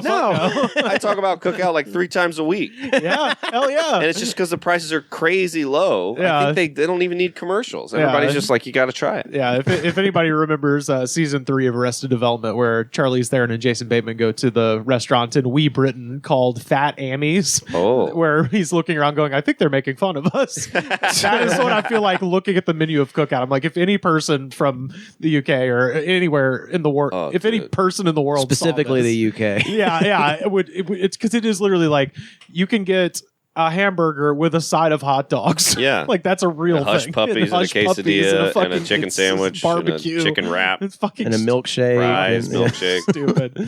Oh, I love it. Well, shout out to Royston, Georgia. Go visit sometime. It's great. Check out Bar H and then go one county over and get drunk. Yeah, there you go. Yeah. Go to Athens. Where is it? So it's close to Athens. Yeah, it's not far from Athens at all. It's like 30-40 minute drive. Gotcha. Well, I would say go visit the Georgia Guidestones, but those have been exploded. Oh yeah, unfortunately. Well, that is creepy as hell. Yeah, of course. Especially in Georgia, where I'm like, I grew up in Georgia. I don't know anybody.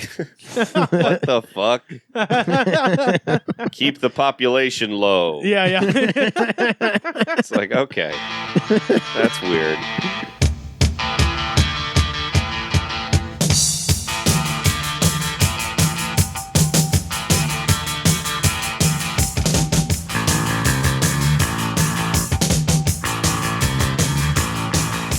I have two stories I was going to share, and both of these are truly real-life horror movies. All right. This one from Tennessee. Should I start Tennessee or Oregon? What do you think? Let's save Tennessee for last. Okay. Yeah. Okay. All right. I'm going to start this one off in Portland, Oregon, but I'm going to start it with an obituary from the Arizona Republic. Oh. Justin D. Valdivia passed from this life on Thursday, September 15th, 2022 at the age of 46. Born and raised in Phoenix, he'd like to remind you of that as often as possible, but he spent most of his adult life in Portland, Oregon, and enjoyed the surrounding mountains, rivers, and oceans.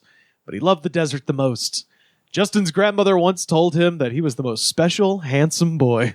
He embraced this declaration and allowed it to propel him through life. Pretty standard obituary stuff up to this point. His grandma loved him. He was the most handsomest boy. Yeah. He allowed it to propel him through life, for better or worse. Uh-oh. He had a knack for convincing others it was true, too, including myself, his wife. A lifelong musician and writer, Justin was a storyteller through and through. Justin cherished having the kind of friends that he could call at any hour. His friends were his chosen family, blah, blah, blah. He credited his family with his intelligence and movie star good looks. He also had a love of music, as we mentioned, a fondness for busting balls, his words, not mine, and obnoxious pranks bestowed on any poor, unsuspecting sap. Justin loved to laugh and make others laugh, and he believed in quietly donating to charity and giving surprise gifts for no special reason. He would hang Christmas lights on neighbors' houses. He hoarded candy and ate too much junk food. He refused to throw away leftovers, never met a dog he didn't like, left with memories and stories to last for years. Sounds pretty decent, I guess. Yeah, not bad. it sounds fun. Some of this is going to... There's a couple clues. Yeah, some of these details are going to be important in just Anyone a who moment. dies at 46 who loved pranks, I'm like, well, Who decorated other people's houses against their will. oh man. So you might be wondering, well, what happened to Justin Valdivia? This is from Willamette Week up in Portland. On September 15th, 2022, landlord Justin Valdivia, 46, was fatally stabbed with a sword in the living room of a 4-bedroom house in Portland after sneaking into the house he owned dressed as Michael Myers, the villain from Halloween. I knew it. I knew it was a prank. When pranks go sideways. Oh, boy. Everything in that first...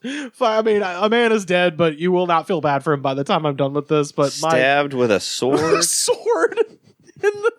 He's dressed as Michael Myers. I would have consulted somebody I want to see before that. pulling off what was truly his magnum opus of pranks. I want to have a Halloween movie where the first 20 seconds is Michael Myers sneaking into a house and then he just gets owned with a sword, and that's the, and Oh, then it just man. changes into something else. That's really funny. Who just had a sword ready to go? Here's why. So last week, Willamette Week obtained a memo from the Multnomah County District Attorney's Office justifying prosecutors' conclusion that the killing was self-defense, which I'd be so mad if I was in jail for stabbing a Michael Myers. Yeah, like, fuck you. You're not going to do well in jail. The origins of this dispute that led to Valdivia's death September 15th are not clear, but the memo lays out a bizarre story while explaining why prosecutors declined to charge anyone involved. Valdivia was the owner of the property, and he lived with his wife in the second home recently built to the back of the lot, rented the front house to 4 tenants. The man who stabbed him was a former tenant who had just moved out, but now was staying at the house as a guest. So it was like former roommate, needed somewhere to crash, came back to his old apartment and was crashing with friends. The relationship between Valdivia and his tenants had deteriorated in the weeks prior to the killing. He had twice threatened them with a knife. According to police reports, once Valdivia tried to break into the house while drunk at 4 a.m., one of the residents held him off by barricading the door from the inside. So this guy is a fucking psycho. Wow. And this is why grandma needs to stop telling people they are the best boy, because sometimes you're not. Yeah. Why didn't she include this in the obituary? I know. It's like he just, 46 years old. He just, it all... I'm amazed happened. he made it that long. I know, right? The guest had filmed the incidents and were afraid that Valdivia was trying to steal the phone and the videos that it contained from the guy who stabbed him. Another tenant moved out in early September, fearing for his safety. The guest, however, stuck around, but not without taking precautions. He kept a sword on hand and set up a makeshift alarm by leaning a painting against the back door and placing a shoebox on top of it so that it would fall and create a lot of noise if the door was open. So the sword was wedged into the kind of a Home Alone situation. Yes, the sword he wedged into the couch for easy access. So he's like sleeping on the couch. In between the cushions, there's just a fucking katana handle, and so I don't know if someone was like, "Whoa, don't sit down quite yet," and then pulled out a katana, I'd be like. On September 15th, the guest was watching YouTube in his living room, and it was around 1 a.m. when he heard the shoebox crash to the ground. Valdivia, dressed as Michael Myers, had entered the back door using his key. He was wearing Myers' iconic mask and a blue Dickies jumpsuit. So he went full on Michael Myers. In his left hand was a hammer, in his right hand a handgun. What a prank. What a great prank. Yeah. He just loved pranks. Grandma used to say this boy had the best prank. She didn't tell him his pranks were good. Notice that. He just liked to do them. It's like, what, you never been goofed before? It was a goof. So Jesus, it's like the same thing as like sitting on a whoopee cushion. It's like, you know what I mean? Like the joy buzzer, the fake dog shit, pranks. Some guy wearing a leather face mask with blood dripping down his mouth. It's like, God damn, take a joke. Valdivia advanced towards the guest, who was still in the living room on the couch. He was blocking the door. There was nowhere to run. The guest reached for the sword. A struggle ensued. The guest stabbed Valdivia with the sword, wrestled away his gun, and threw it out of reach. And then he died on the floor there. Another resident grabbed paper towels from the kitchen to stanch the bleeding, but it's too late. They show up. Dead on arrival. Near his body, they found a pellet gun that had been sprayed black so it resembled a real firearm. So it was a goof. It wasn't a real pistol. It just looked exactly like a pistol. God, that other guy overreacted. That's embarrassing. Their own roommate? Huh? This was his This is the landlord. The landlord of the building comes in dressed as Michael Myers, and the former roommate, now guest of the house, stabs him with a katana. That is... And oh man, so the detective and the county prosecutor assigned to the case agreed that the killing was justified and that he committed burglary while wielding what appeared to be two dangerous and deadly weapons. No charges will be filed. Well, here's the lesson: if you want to kill your landlord, which you should, dress them up like Michael Myers after they're dead. He was coming right at me. Yeah. Jason, I thought he was a Jason Voorhees. Tape a gun and a hammer to each one of his hands. Just have Halloween shit left over. Yeah. Have a to-do list in his back pocket that says murder tenant. Yeah, I was reading that story and it was already funny enough, and then I just saw they mentioned like an obituary was written in the paper, and I was like, I gotta read this obituary.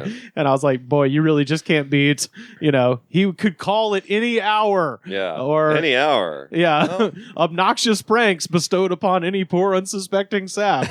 Or he was really into giving surprise gifts. Yeah. He's like one of those jackass guys. Yeah.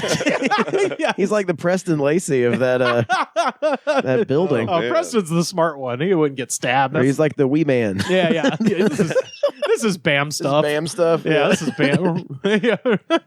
Why'd you stab me with a fucking sword? Dude, you're such a dick. You stabbed me with a katana. Is that a real Hattori Hanzo sword? Ape said it was a real Hattori Hanzo sword. Dude, you're an asshole. Oh, God. This is also... like that's like a horror movie parody. That's very meta. Yeah. It's almost like Scream or something. It's a horror movie about horror movies. Yeah.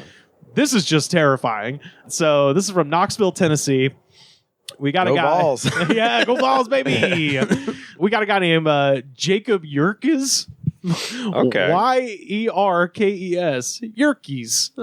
Jacob Yerkes. I've been looking at his social media all day, and it's fucking nuts. He is what he calls a First Amendment auditor, which is an annoying libertarian guy who goes to a post office and starts filming the employees until they make him leave. No. He's like, I pay for this post office. You can't kick me out of here. This is the First Amendment. And he just annoys people until they fucking make him go away.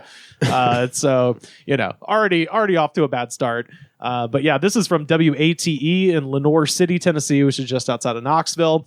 An accused stalker has been arrested, and police say that he had posted several threatening videos to social media and stalked one of his former coworkers. Jacob Yerkes was arrested on stalking and harassment charges after a joint investigation by the Loudoun County Sheriff's Office and Lenoir City Police Department.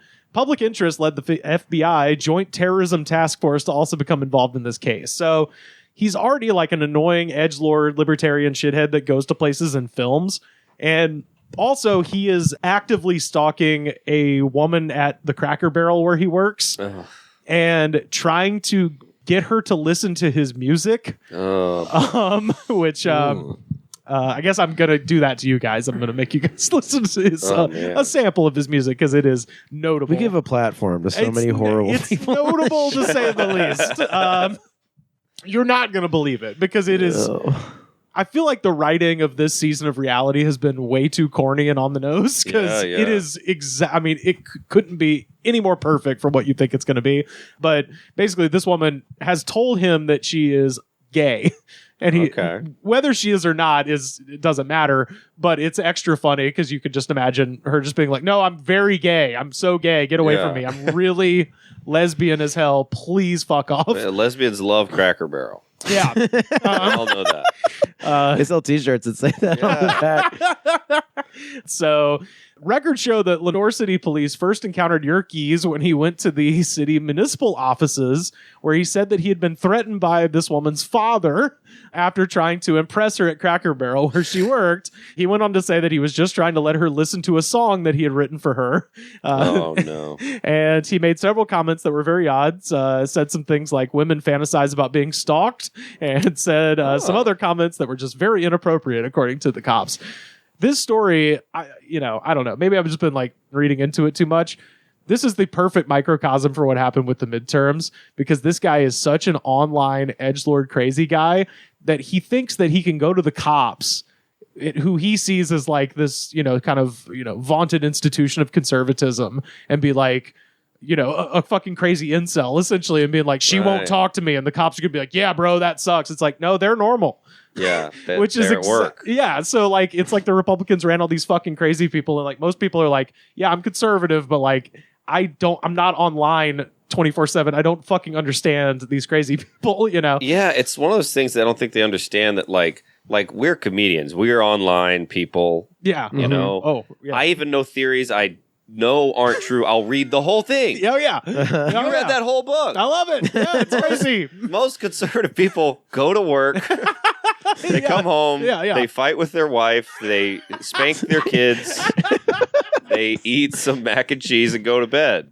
And then they watch half of one debate. Yeah. Like they don't know this QAnon shit. Yeah, exactly. Right. And they're like, what the fuck? So obviously he filmed himself doing this. There is a 6-minute fucking long video of this maniac at the police department. And I was going to play a song for a woman that I kind of like. And I got there, and she saw me, and she immediately pulled away. And I wasn't forcing her to listen or anything, I just wanted to play this.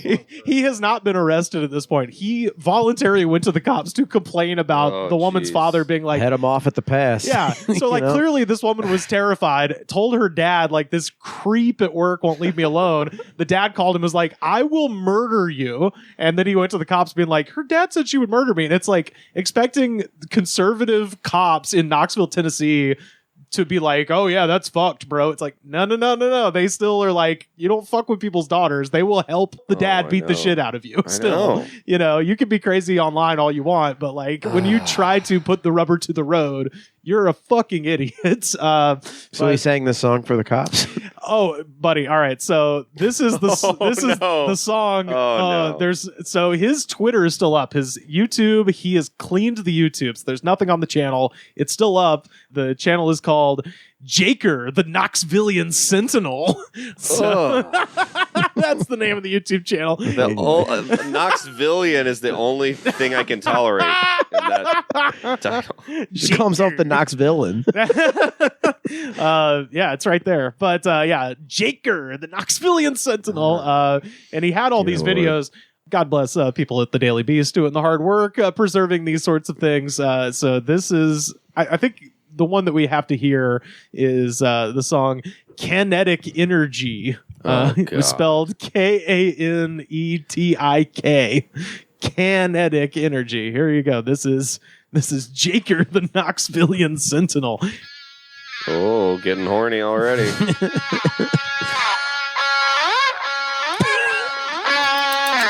I want to play this song.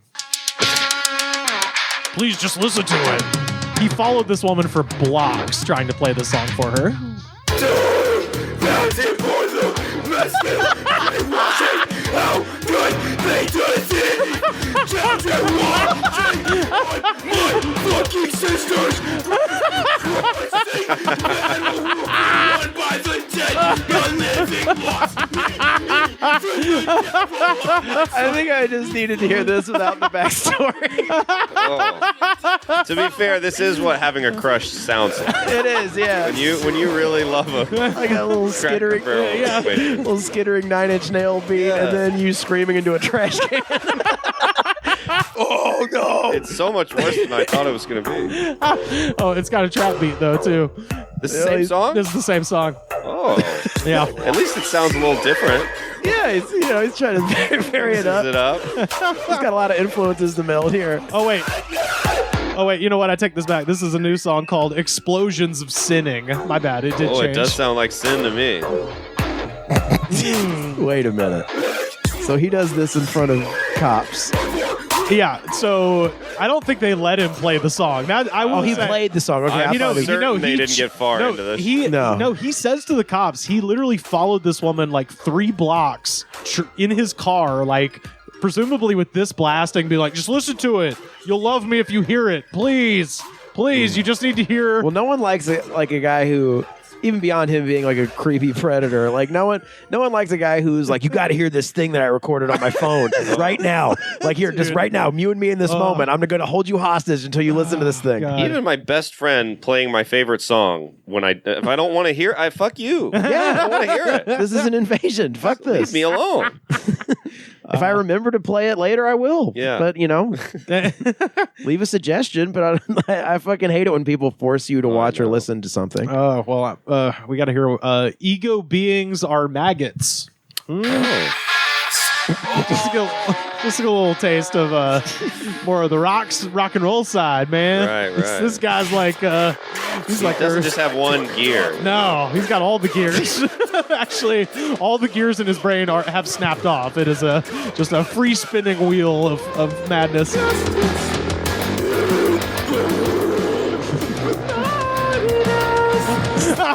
The auto-tune is really something else.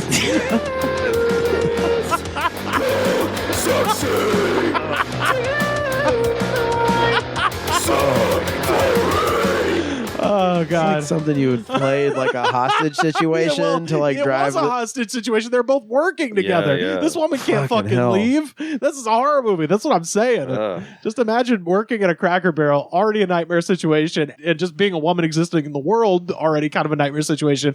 Now you have this guy on the fry line, just being like, "Hear my songs. You want to hear my songs? We want to talk about Ayn Rand." He posts a lot about Ayn Rand on Twitter. Yeah, God. I mean, he's the worst. Jesus. He's the absolute definition of the worst guy.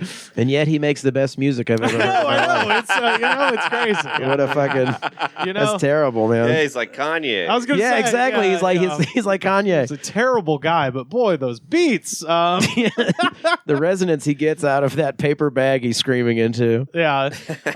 So he films the cops. He's like, this dad's threatening me, and the cops are essentially like, yeah, well, don't follow this woman around. Don't do that. And then they fucking let him go, which I guess technically nothing to hold him, but he's still rolling tape. So he gets in his car and he films himself saying, "Lindsay's dad, I hope you see this fucking video. You know what happens when women don't come to terms with themselves?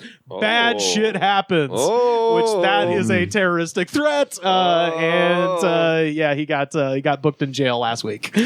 So yeah, you played yourself, homie. You fucking played yourself. I'm sorry. The cops are very conservative. They're not that fucking conservative. No. They haven't reached incel level yet. Yeah, it is. This guy's a white guy, right? Dude, he looks exactly what you would imagine him to look like. That's how hard it is to get killed by the cops when you're white. No shit. He was one step away from just grabbing one of their guns and running through the police station and shooting it in the air. Listen to my song. Listen to my song. They're like, well, you need to go home, buddy. I mean, that's the Sentinel right there. That's Jaker, the Knoxvillian Sentinel. Yeah, he looks. I mean, whatever you have in your mind, red. I wonder how prison's going to change his music. You know? Make an album from jail. Yeah, I bet maybe it'll be like a Gucci Mane effect. He'll come out having learned a thing or two. Yeah, it's just not the fact that fake Michael Myers is dead and this guy's still alive. I know, right? Yeah. This guy should have been run through with the fucking sword. In fact, lady he works with at Cracker Barrel, get a goddamn sword. Is what I'm saying. You don't got to pass a background check for that shit. Get a katana. Oh boy, he's in jail and no bond has been set, so they haven't even even given him a bond. Yeah, yet. keep him there. Yeah. I don't think he's getting better. No, and he's got like a history of this too. Like as soon as this came out, because that clip went. I mean, it's got like 3-4 million hits at this point of people viewing that weird video of him talking to the cops, and so now all these women in Knoxville are coming out like showing their DMs from this weirdo where he would just fucking message people and be like, "Oh sure, you fucking slut, date me!" Like he's killing it. Yeah, so. So anyway, if anybody's trying to write 2 horror movies, there they are. Ready to go.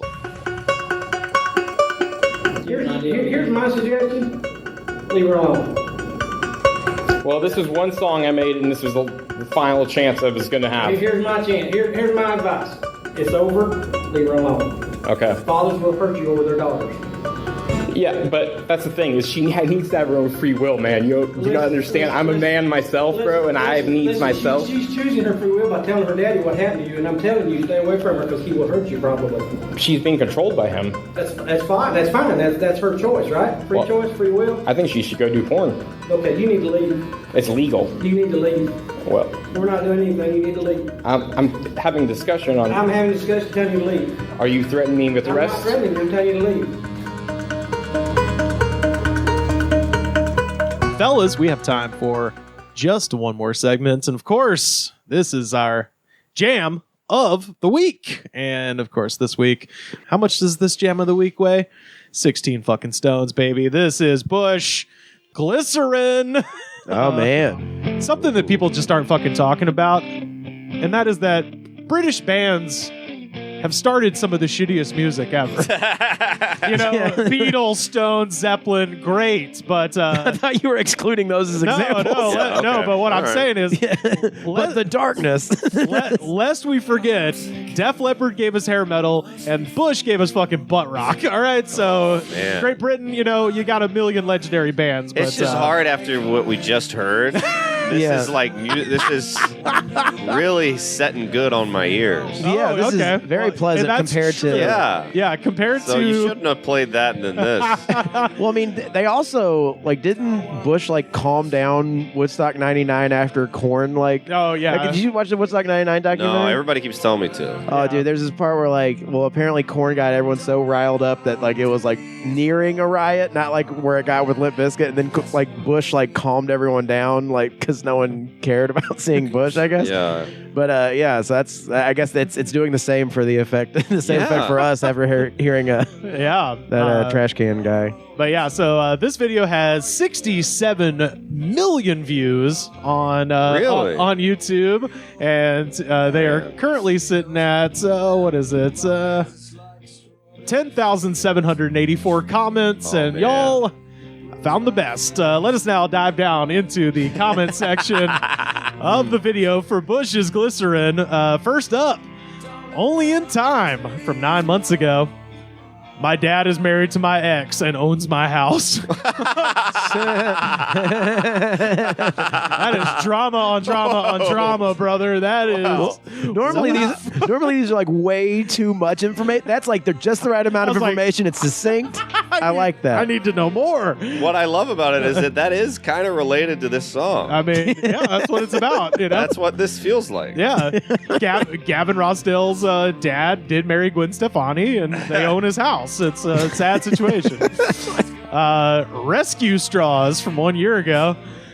I fucking love this shit. I'm drunk. Hell yeah. Shout out to Rescue Straws.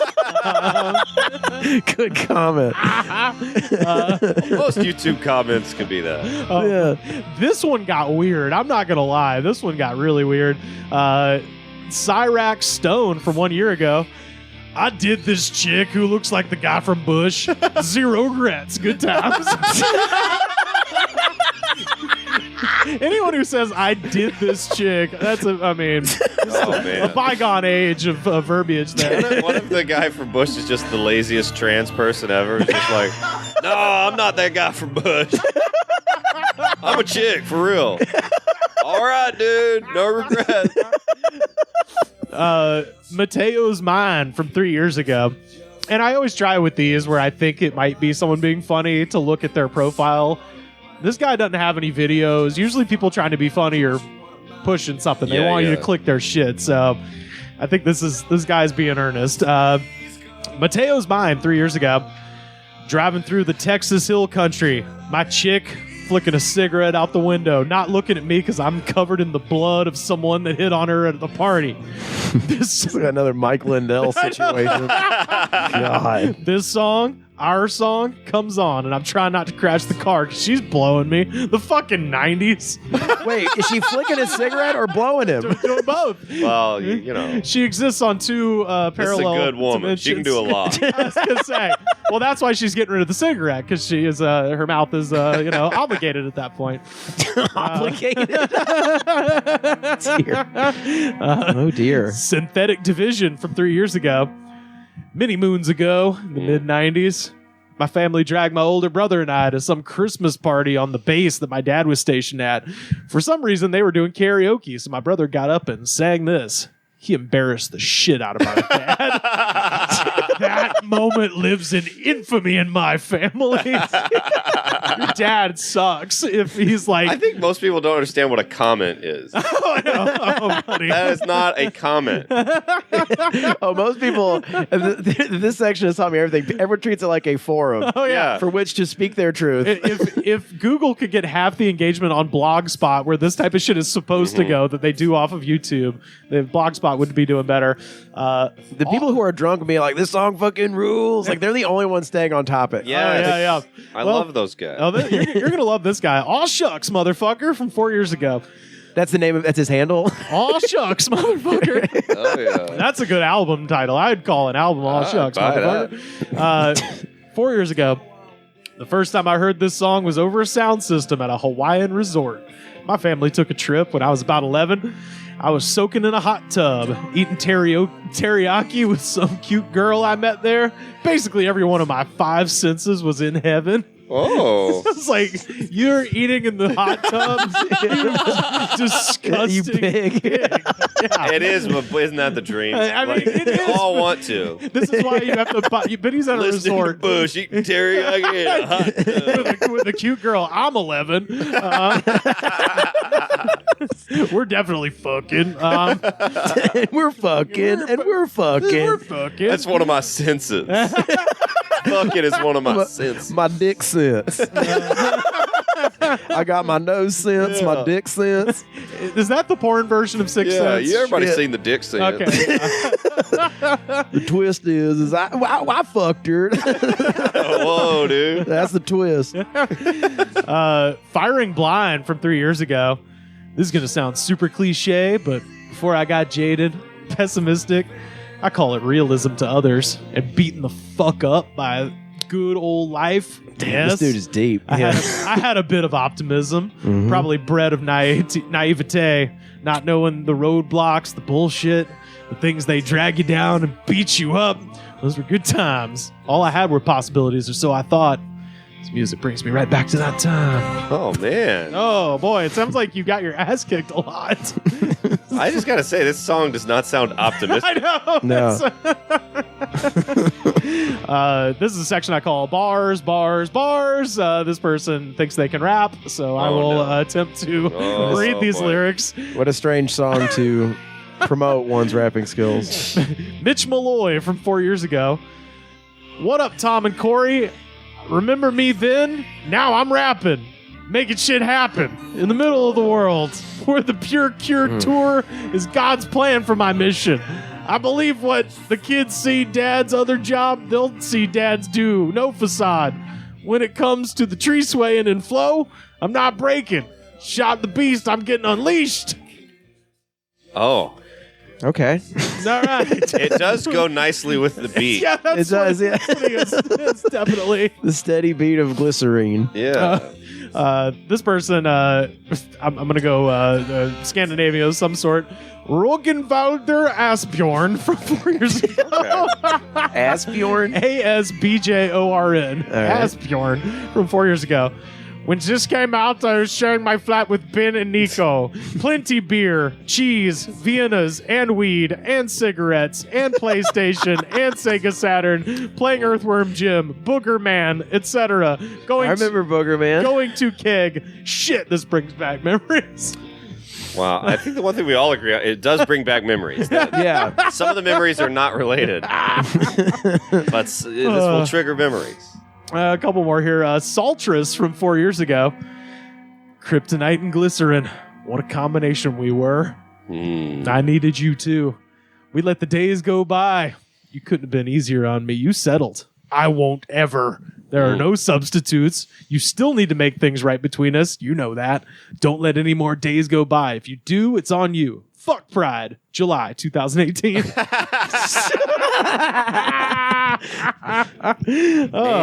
Man, people are going through it out here. Oh yeah, everyone's going through it. RE from 1 year ago. Every rose has a thorn. Like my sisters and mine are green, Irish. Could be easy on you. You're fearing me. We could have changed, but we don't want to. Easier your feelings, my other husband and brothers and sons and me. We don't steal in Germany Hill. Which I looked that up. That's a neighborhood of Philly. I'm like, I don't know. They don't steal. Crime rate is about even with the American average there. Yeah. These don't seem like people that are Googling crime rate statistics before they comment. Are they trying to like one up someone else's comment? Like who's just hanging out in the comment boards besides you? Well, this is what they think is that people are coming. They think that like they're talking to the person they're talking to because they like this song. So they're like, well, definitely they're going to come here. They're talking to Gavin Bush. They're going to read. Right. They're going to read 3,000 comments and get to mine from 2018. It makes as much sense as carving into a tree that you love somebody. Yeah, that's what they think this is. She'll see. She'll come to this tree today. Yes, yeah, exactly. This is the tree where we kissed. Yeah, we kissed Glycerine. And finally, counterfeit mimic from 10 months ago. My moon is Scorpio. Therefore, I am a master at understanding all things dark.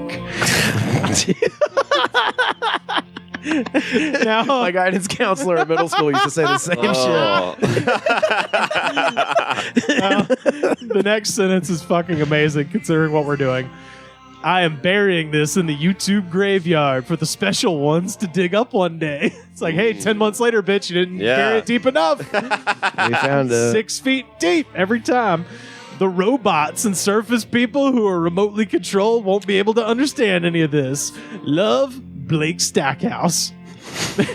So we've got a name. Okay. There is another world that humans can't hear. There are other realms that are around us that you can't see right now. The demonic world is screaming at me. Leave this song. Get away from this song. Fuck Blake Stackhouse. Get away from this song. The weak listen. The strong are able to silence the demons and control them. I piss off demons because they love me. It's like that Kevin Hart Monsters and How to Tame Them. They piss off demons. Because they love me. Sometimes you are pissed off at the things you love because of a weakness on your part. Demons, love evolve. Blake Stackhouse. Stackhouse. Don't let the days go by, Blake. Stackhouse wisdom. Don't let the Blakes go by. And that is Bush's Awful Glycerine from 16 Stones. And that is our program. Caleb Synan, where could people find you? Hell yeah. On the internet? On Instagram at Caleb Synan. That's CalebSynan. I'm on Twitter at DumbCaleb. I got kicked off for impersonating Joe Biden, so I have a new handle. It's at DumbCaleb. All right. And I got what's going to be the next one that you'll have when Elon kicks you off? Oh, boy. I can't believe I haven't gotten kicked off again. Oh, yeah. But it's fun to get kicked off. And I got a podcast called What's It Called with Dave Ross. Check it out. It's just dumb, fun So shit funny. with So some funny. idiots, and it's fun. Yeah. Oh, it's great. Yeah, follow Caleb on Instagram because you get clips from the show all the time. Yeah, it's fun. fucking hilarious. Hell yeah. Well, thank you so much for being here. Carter, where can people find you online? Carter_Glasscock on Twitter and Instagram. And I started a TikTok. Oh, TikTok alert. Ooh, boy. I posted a video from like 2 years ago. So, okay. maybe new content will come down the pike. Who knows? Okay, hell yeah. Stay tuned. All right. Well, yeah, follow Carter. Like we said at the top, Sam couldn't be with us, but if you are interested in donating some money to give gloves and hats and things to keep the folks in our neighborhood that are unhoused warm, he's on Venmo at Slam Harder, so you can do that if you got any cash to throw around. You can follow me on Twitter and Instagram at Rivers Langley, and you can follow our show on Twitter at The Goods Pod. Once again, giving away a t-shirt and this stupid fucking Mike Lindell book for the best alternative title at The Goods Pod. Tweet at me. You got a week, and then I'm going to send that out. The best way to support our show, head to patreon.com/thegoodspod. We are going to be covering the ECW December to Dismember pay-per-view event this week. It's going to be mega fun. The second best way to support the show, head to Apple Podcasts, rate, review, and subscribe. Show the attitude of gratitude, because if you do not have the attitude of gratitude, Daddy, we're coming into your house dressed as Michael Myers.